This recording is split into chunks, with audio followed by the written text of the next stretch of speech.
Halo semuanya, perkenalkan nama aku Agni Elmi Fadilah dari program studi pengembangan masyarakat Islam semester 5 kelas B.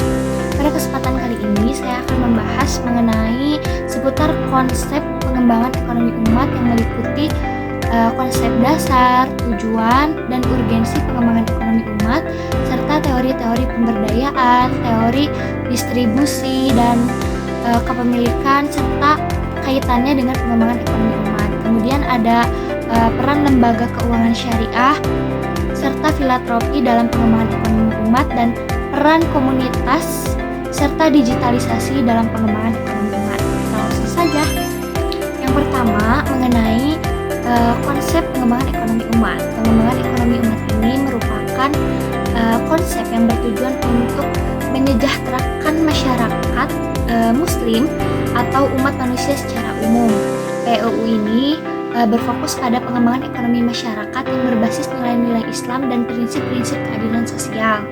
Tujuan utama dari pengembangan ekonomi umat ini yang pertama meningkatkan kesejahteraan umat, kemudian yang kedua mengurangi kemiskinan dan kesenjangan ekonomi, yang ketiga meningkatkan peran dalam pembangunan ekonomi, yang keempat adalah membangun ekonomi yang sesuai dengan nilai-nilai Islam.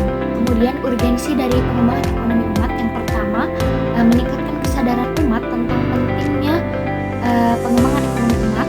Kemudian yang kedua mengembangkan ekonomi yang adil dan berkeadilan, dan yang ketiga mengurangi ketergantungan pada ekonomi konvensional.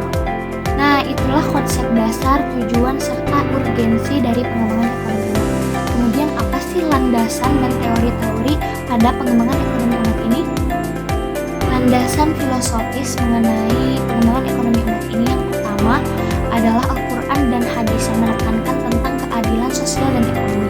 Kemudian yang kedua, prinsip-prinsip ekonomi Islam yang berbasis pada tauhid, keadilan, dan solidaritas. Kemudian yang ketiga adalah konsep khalifah yang mana menekankan bahwa manusia adalah wakil Allah yang mengelola bumi. Kemudian ada teori-teori pemberdayaan yang relevan dengan pengembangan ekonomi umat. Yang pertama, teori pemberdayaan masyarakat. Teori pemberdayaan masyarakat ini menekankan pentingnya aktifnya partisipasi masyarakat dalam pembangunan. Kemudian yang kedua, teori pengembangan kapasitas. Teori ini menekankan pentingnya pengembangan kapasitas masyarakat dalam mengelola ekonomi. Kemudian yang terakhir adalah teori ekonomi partisipatif. Teori ini menekankan pentingnya partisipasi aktif dari masyarakat dalam proses ekonomi. Kemudian ada pula teori distribusi kepemilikan dan kaitannya dengan pengembangan ekonomi umat. Yang pertama ada teori distribusi Islam. Dalam Islam ini ialah teori yang menekankan tentang adilnya atau sama ratanya kekayaan seperti zakat, infak, sedekah. Kemudian yang kedua adalah teori kepemilikan.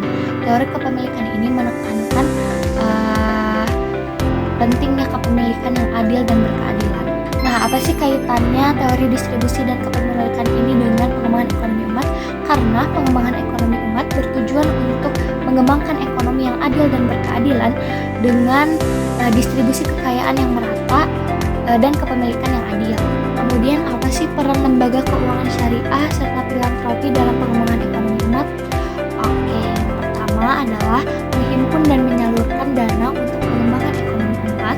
Yang kedua, menyediakan jasa keuangan yang sesuai dengan prinsip-prinsip Islam.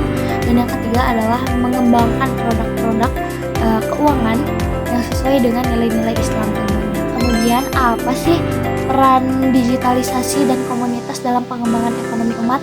Menarik nih. Yang pertama adalah meningkatkan kesadaran dan partisipasi umat dalam pembangunan ekonomi.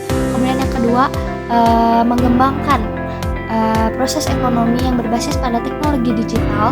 Kemudian yang ketiga meningkatkan aksesibilitas dan efisiensi pada proses ekonomi. Nah, dengan adanya komunitas dan digitalisasi ini, pengembangan ekonomi umat akan berjalan secara efektif dan efisien. Nah, teman-teman, itulah mengenai gambaran konsep dasar, tujuan, urgensi, landasan filosofis, teori-teori, serta peran-peran lembaga lainnya dalam pengembangan ekonomi umat. Mungkin itu saja yang dapat saya sampaikan. Mohon maaf apabila ada perkataan saya